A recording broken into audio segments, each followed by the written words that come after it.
information today, as you all know, has acquired a very special status, significance and importance in the entire gamut of national development. We have with us this afternoon Mrs. Professor Brown, who has been an eminent professor at the University of Technology, Sydney, to discuss the important aspect of study which we have been talked about, quite widely discussed also, namely the National Information Policy. Mrs. Brown, National Information Policy appears to be a rather non-achievable target because it appears to be a number of stakeholders involved in this. What exactly do you mean by National Information Policy? Could you give us some idea of what constitutes the entire range and dimensions of National Information Policy? Well, that's a very difficult question because, as you said, Dr. Rajan, there are many stakeholder groups, and depending on which group is defining or speaking about National Information Policy, you have quite a different concept of what is involved. I notice in your newspapers, since I've come to Delhi, very like our own newspapers in Australia at the moment, there's constant reference to information and communication policy. And in that case, in the media and among politicians, very often, in fact, probably primarily what they're talking about is information technology. They're talking about communication, media, they're talking about television licensing, they're talking about satellites, they're talking about computing industry and so on. So information policy to those groups is about the technical side, the carrying, as so to speak.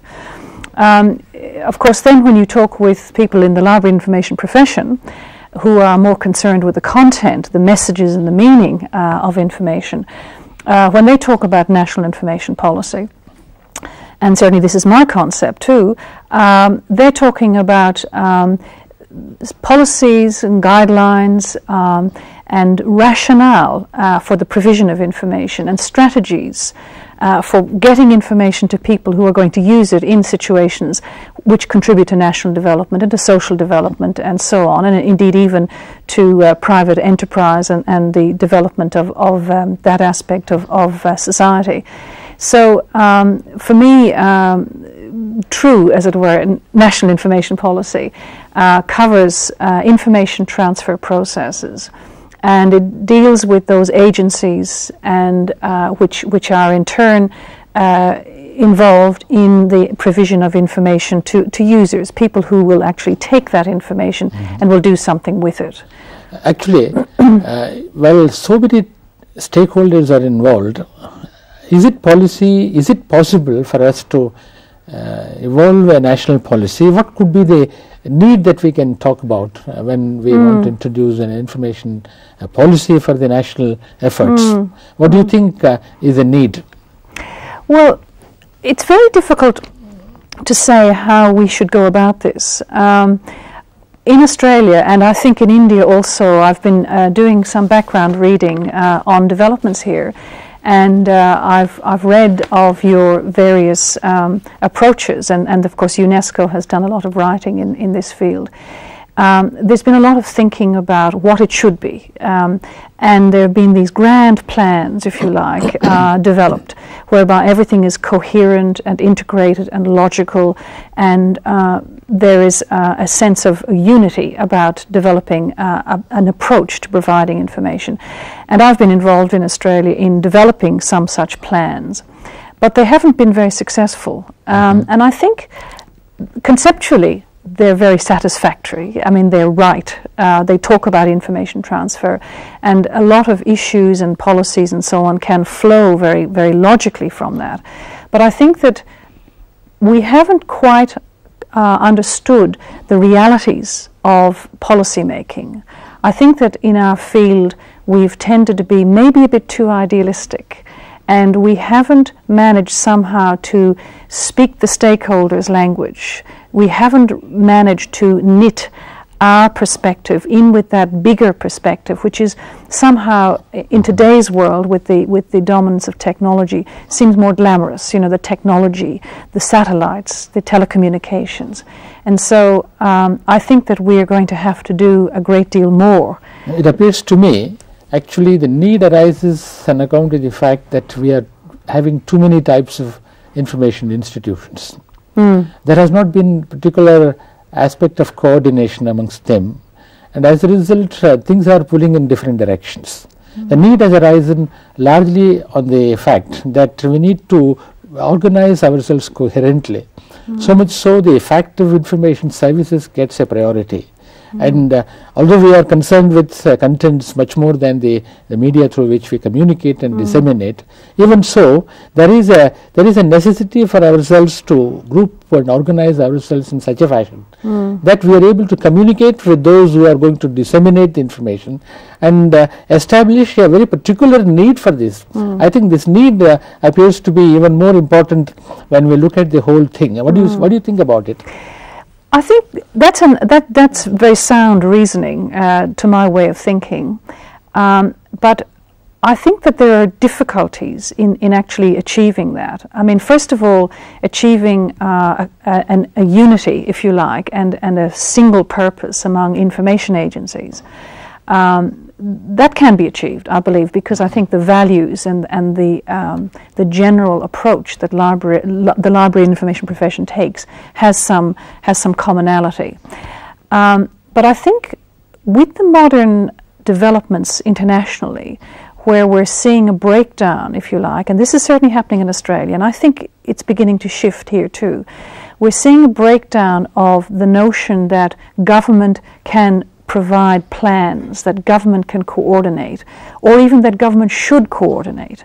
And we're seeing in Europe, for example, the new information policies there are very, very clear that the government will step out of the arena of policy and basically will leave it to the private sector. So the private sector will drive the policy, if you like, and the role of government and the role of coordinating agencies will not be to provide the plan or the coordination, but will be, in effect, to make the climate right for the private sector. Now, actually, when you look at the components, the issues involved in making a policy, the institutional structure that has been built up over the years, and also the changing dimensions of information and information services, and a great deal of databases coming electronically, transferred information, and so on and so forth. A wide variety and range of activities are taking place. Now, in this context of trying to develop a policy towards providing information, if I may say so, to all those who need, what are the components that we can take together? For instance, one component is the consumer, who is all the time needing information. It is a wide variety of consumers that we have. The research community is one. The ordinary person is having to deal with information in a variety of ways. For instance, if he is planning a program of tour. In this way, information has been a very essential necessity for a wide variety of group of people, although information has been deemed as important only to the academics and also to the other educational systems and so on and so forth. This has been the general understanding, conventional role of information, but it has widened very much in the last several decades. Now, in this set of circumstances, what do you think are the components? For instance, let me spell out one. The consumers are one. The institutional structure is the second. The media is third, which is included, which is intertwined with technology. And the information products and services are the other thing. And also the marketing of all these things has become a very important study these days. Now, when you look at these things, such a number of varieties of components involved, a policy which is particularly oriented towards information, library information systems, as you very rightly said, we have got to interact with those who are working with us in one way or the other. Not that we have established a very excellent rapport with them. Even so, we have got to deal with them in a way that they understand our problems and we understand their problems. Now, in this set of circumstances, what do you think that these components that I have enumerated will have any meaning? Well, I suppose I would take a fairly macro view on that. I mean, I think that information policy, whatever it is, whether it's a policy to allow the private sector its head to drive the direction, or whether it's a policy of planning from a central point at state level or a regional level, I think one way or the other, you must cover in that policy, you must cover the major components. You must cover the telecommunications industry, the computing industry, both hardware and software, and then finally you must cover those industries in the policy which deal with the content. Now, of course, library and information services are not the only places where content is dealt with. Content, of course, comes up in many contexts.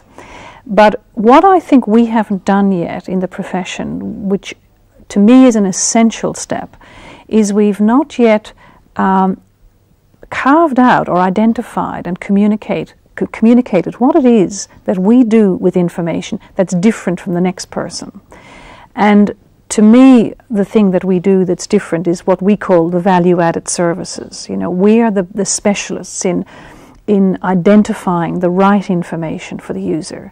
We're the specialists in analyzing it, interpreting it, in repackaging it, in synthesizing it, and actually dealing with that substance and making evaluative activities which give that extra value. And so when we talk about our role in the information policy or in the information business, I think we have to do a lot more within the information transfer model, if you like, the fact that it's about information transfer. Yeah, when you talk of the model, I saw when we were discussing this morning that you had developed a model. Yes. I would like you to interact in the sense that the internet is introducing a new dimension again, providing information in a much faster way, and where information access has been a great deal of difficulty. Now, in the context of internet coming into the picture and providing a variety of information, right from mass communication to the highly specialized information, and the roles of libraries and information centers constantly reacting and changing their own dimensions and so on. Now, what would be the nature of the policy that we can think of? The information policy that will integrate libraries and internet. Well, to me, I mean, internet, of course, is a wonderful, absolutely wonderful facility. Before I came to India, I was able to go onto the internet to read, what was happening in India, to see what kind of policy was being developed. And so I was able to get access to information that simply wasn't available in the printed form. But if we think more flexibly, I mean, when we talk about library and information services, I think that, I suppose our mindset is it's about documents, it's about physical entities. But if we think of what technology has opened up for us in the way of resources, when we think of the wonderful electronic sources that are now available both on CD-ROM but on the internet, we need to sort of broaden our concept of what information sources are and include the internet. Now, the internet in that context, our policy won't be to try and control the internet or to put things on the internet, be the only people to put things on the internet. But in the services we provide and in our approaches, we must acknowledge its existence. This takes us to the fact that information today appears to be a global phenomenon.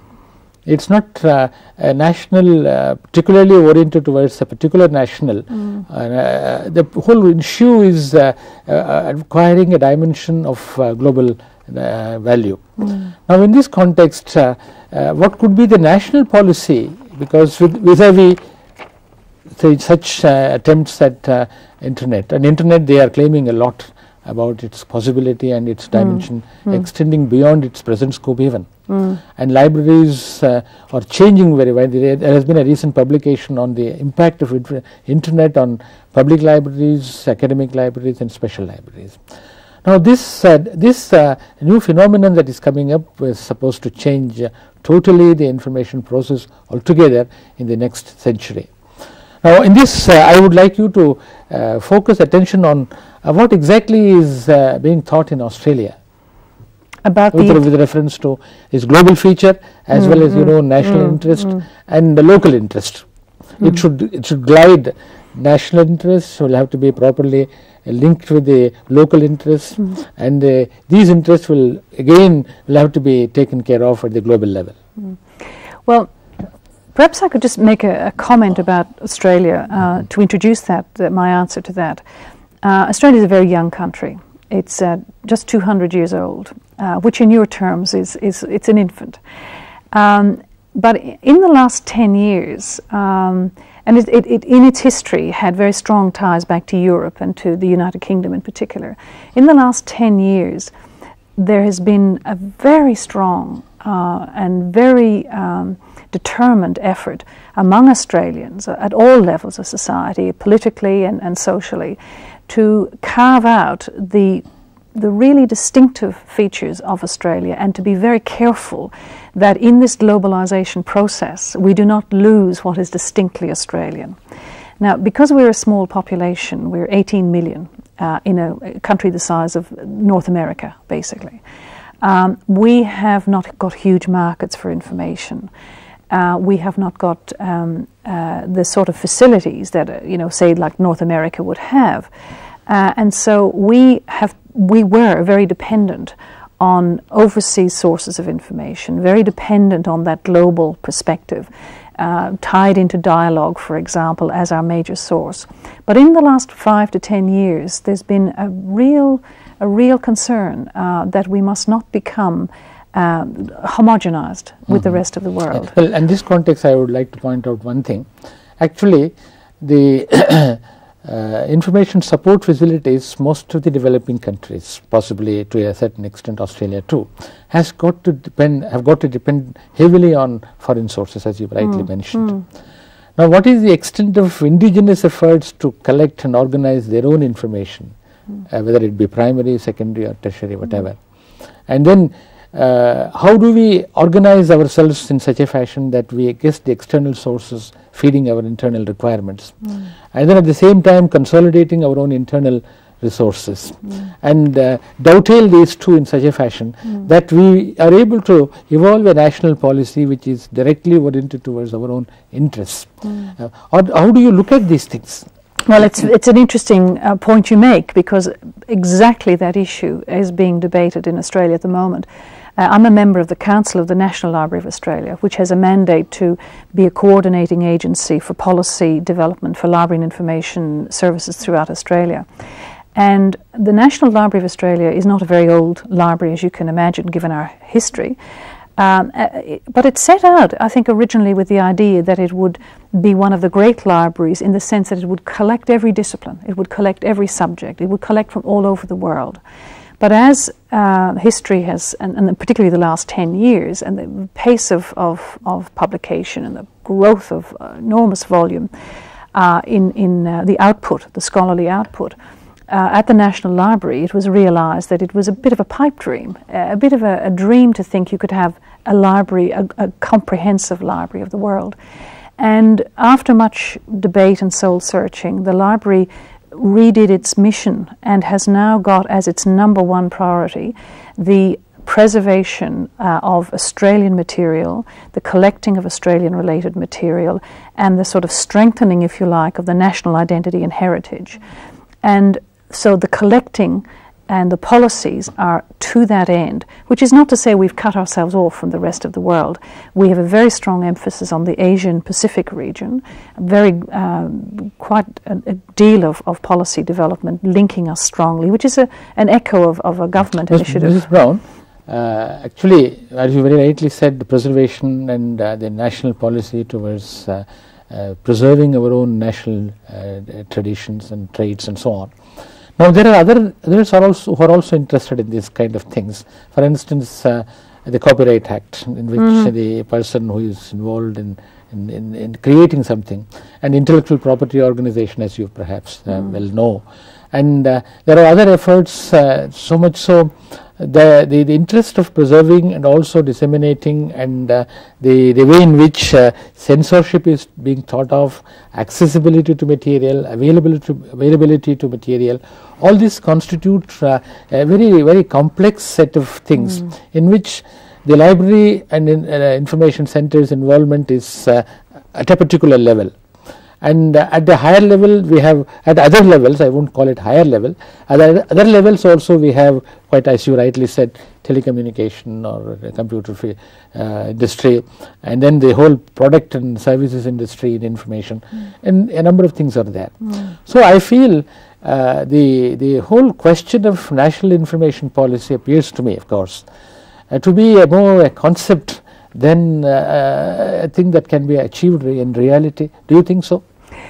Well, but I don't think that I wouldn't underestimate the importance of the concept. I agree with you. I don't see that we will ever have these beautifully written documents which will maintain us through a period of 10 years or something like that. I think that idea of the grand plan is past, but the concept of national information policy, and I think especially for me, our responsibility in the library and information studies area is to look after and to focus on the user side, in those issues of intellectual property, in those issues of copyright. Industry drives the agenda. It wants its money for what has happened. The authors want their money, the publishers want their money, and I think our contribution, apart from the value-added side, must be to protect the right of individuals to information and to ensure that their rights are not overlooked in the process of making policy. In summing up, my dear friends, 4 points stand out during our discussion. Firstly, we are concerned with, as library information professionals, we are concerned with contents, but we have got to cope up with the media through which we communicate and disseminate. These two have to be properly blended in order to see that we get the right result. That is number point 1. Secondly, information, we have been largely confined to the printed, documented information, but we today see that information can be much wider than the printed word. It goes much beyond the printed word, and multimedia has integrated the print, the visual as well as the audio, and then it provides us a great scope for accessing information in whatever manner we like. So the second point is the print versus non-print. The third point is we had discussed in our talks today that it is not merely national, there is a global aspect of it also. Now, where do we have a mark of division? Global versus internal information, that means indigenously developed information, and all the rest of the things that are necessary for any national developmental activities. And so that is the third point is with reference to national and global. The fourth point is the infrastructure that we need to build up. The infrastructure has its own components, its own components in the sense the user, the institutional mechanism, the technology which provides for a number of variety of services and products, and the management aspects. All these things constitute the infrastructure, which is the mechanism through which information can be supplied. Now, these 4 points are the ones that have come out of this discussion. What do you think this kind of approach? Well, I think that's a very fair summing up of our discussion today. Thank you. Thank you.